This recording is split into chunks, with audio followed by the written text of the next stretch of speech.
The restaurant was quiet, the kind of quiet that made every sound louder. A fork clinked against a plate. A candle flickered. And at table 9, a man in a faded denim jacket sat nervously, turning a single rose between his rough fingers. Ethan wasn't used to places like this. The soft music, the polished glasses, the way waiters moved like shadows. He kept glancing at the door, waiting, hoping. Then, laughter echoed from the other side of the room. He looked up.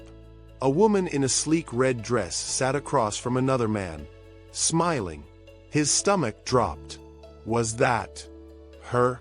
The woman he'd been chatting with online for 2 weeks. The woman who'd said she'd be wearing red. He checked his phone again. Her message, "See you at table 9." But this was table 9. His throat tightened. "Maybe I got it wrong," he whispered, his voice barely audible. Before he could stand, a waitress approached, not with menus, but with a wheelchair. And behind it, a woman he hadn't noticed before, sitting quietly, her eyes full of nervous hope. "Table 9?" she asked softly. Ethan froze. The candlelight reflected in her eyes, and for a moment, everything around him disappeared. Because fate, it seemed, had seated him at the wrong table. Or maybe the right one. Sometimes, the wrong seat can lead you exactly where you were meant to be. If this opening moved you, stay with us, because what happens next will change everything. Ethan's days all looked the same. Mornings began before sunrise. The hiss of the coffee maker, the faint hum of the garage radio, and the cold metallic scent of oil and steel that clung to his hands. He was a mechanic in a small-town workshop that smelled like burnt rubber and dreams that never quite made it out of the engine bay. To most people, Ethan was invisible. The man who fixed their cars, nodded politely, and went back to the noise. But when the shop closed, when the world went quiet, that's when the loneliness hit the hardest. His small apartment above the garage was filled with silence, except for the soft hum of a toy car engine on his shelf. A memory. His son's favorite toy. A son he hadn't seen in years, not since his wife left, saying she couldn't live with someone who loved engines more than people. He never argued. He just let her go.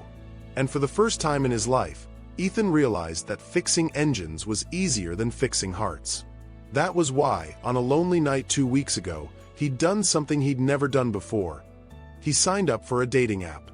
The woman's name was Maya. She said she liked old cars, small towns, and honest men. Ethan thought maybe, just maybe, this was his chance to feel something again. So when she said, "Let's meet, table 9, Saturday at 7, he didn't hesitate. He borrowed a friend's jacket, bought a single rose, and walked into that restaurant believing, for once, that maybe life still had a little magic left.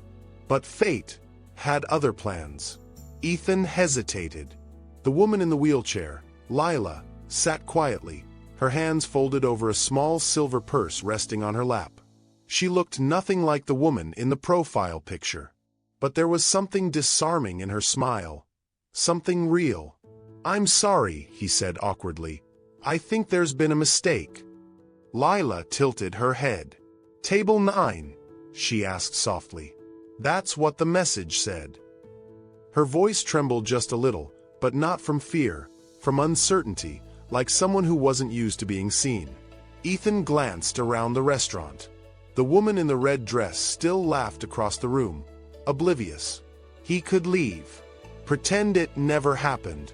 But something inside him, something he couldn't name, made him stay. He pulled out the chair across from Lila, and Saturday, "Maybe fate messed up the seating chart," he said with a small grin. She laughed. The kind of laugh that surprised even her. Or maybe it didn't. As they talked, the tension faded. Lila was sharp, funny, kind. She told him she worked from home, loved painting skies, and hated pity. Ethan found himself relaxing, forgetting the rose wilting in his pocket, forgetting that she wasn't the date he was supposed to meet. Then the waitress came by, smiling gently. "Good to see you again, Miss Lila," she said. "The usual table, and he's late tonight?" Lila's smile faltered. "No," she said quietly. He's not coming. The air between them changed. Ethan frowned, realizing this wasn't her first blind date. Before he could ask, a man at another table whispered too loudly, "That's her. The rich one from the accident. Poor thing. Her fiancé left her right after." Lila's eyes lowered to her lap. Ethan froze. His hand instinctively tightened around the edge of the table. He didn't know her story, but suddenly he wanted to.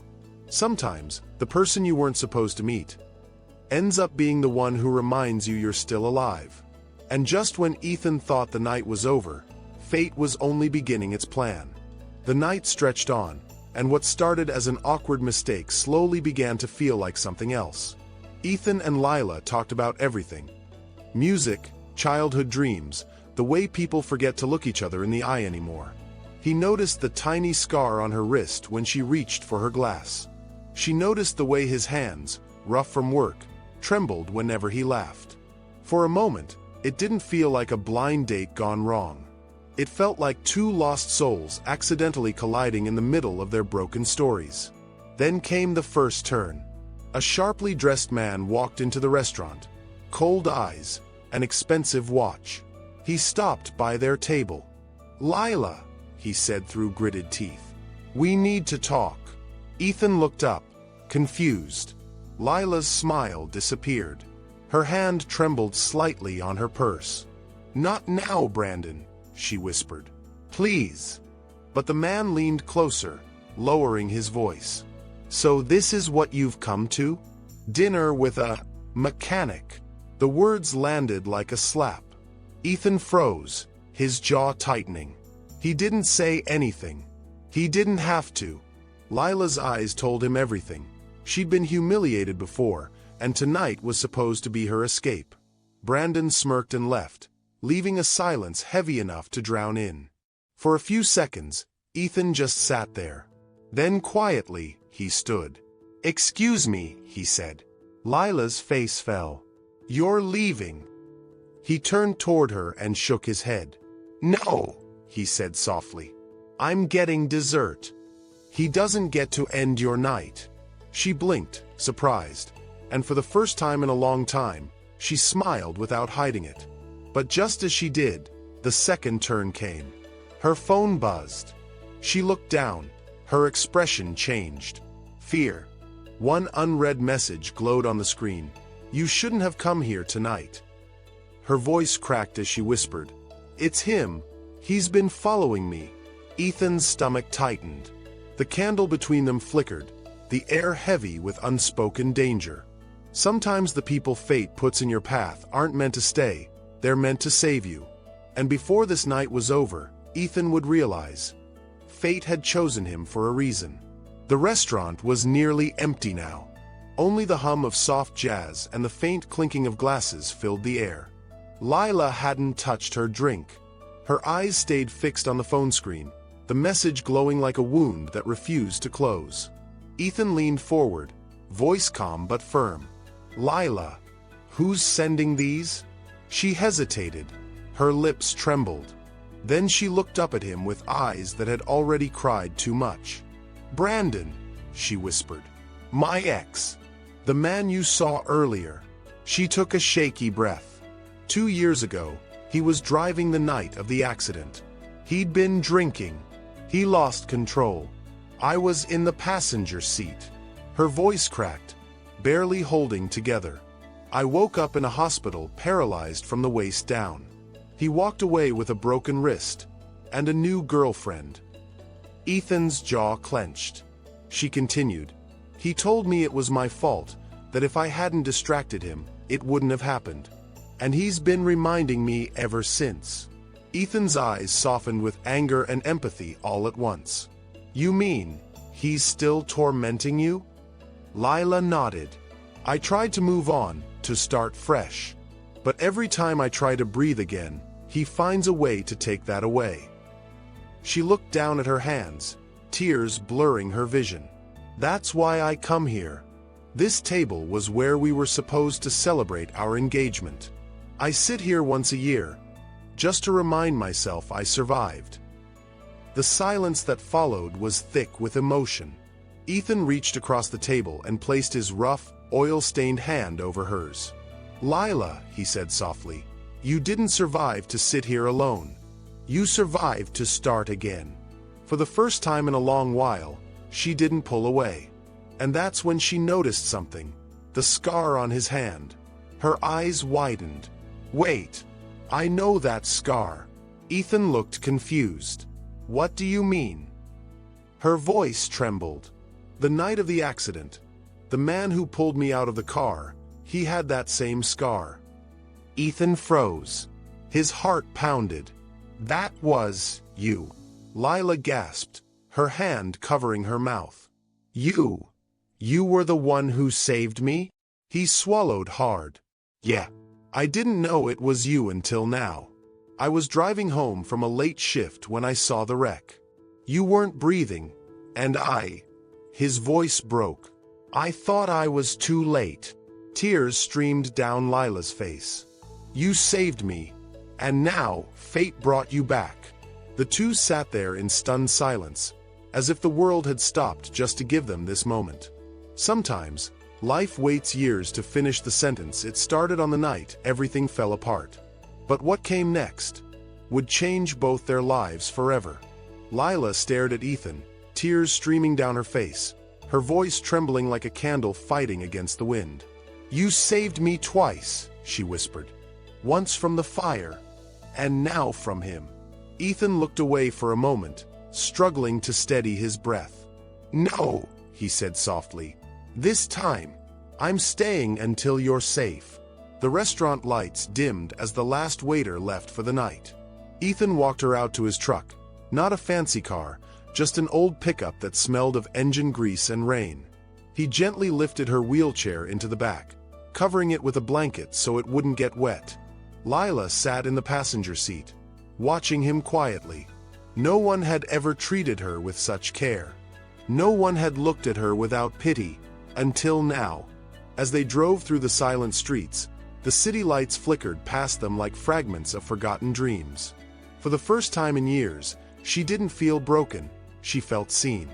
Ethan finally pulled up in front of her apartment building, but he didn't leave. He turned to her. "I'm not letting him scare you again," he said firmly. "Tomorrow, we go to the police together. He won't control you anymore." Lila looked down, tears glistening. "Why are you doing this?" He smiled faintly. "Because someone once saved me when I didn't think I deserved it. Guess it's my turn." The next morning, true to his word, Ethan helped her file a restraining order. He fixed her broken ramp, repaired her door lock, and stayed until she smiled again. And when her hands shook from signing the papers, he steadied them, quietly, gently, like someone who understood what it meant to fall and still choose to stand. Days turned into weeks. Lila started painting again. Not skies this time, but people. Her first portrait was of a man in a denim jacket, his hands stained with oil, standing in the rain. Ethan came by to see it. He stood there, stunned. "That's me," he said softly. She smiled through tears. "That's hope," she replied. And for the first time, Ethan laughed. Not because something was funny, but because something inside him finally healed. The night they met was supposed to be an accident. But fate, as it turned out, was never wrong about Table 9. Sometimes the wrong table, the wrong night, the wrong turn, becomes the one thing that sets your soul right.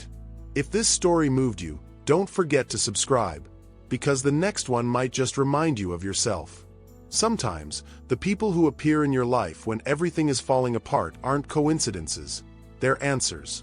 And maybe tonight's story reminded you that kindness still finds us, even in the dark. If this story touched your heart, don't scroll away just yet. Hit subscribe and keep watching the next story waiting for you on SoulTwist Stories. Because sometimes, the next story isn't just another video. It's the one that finds you right when you need it most.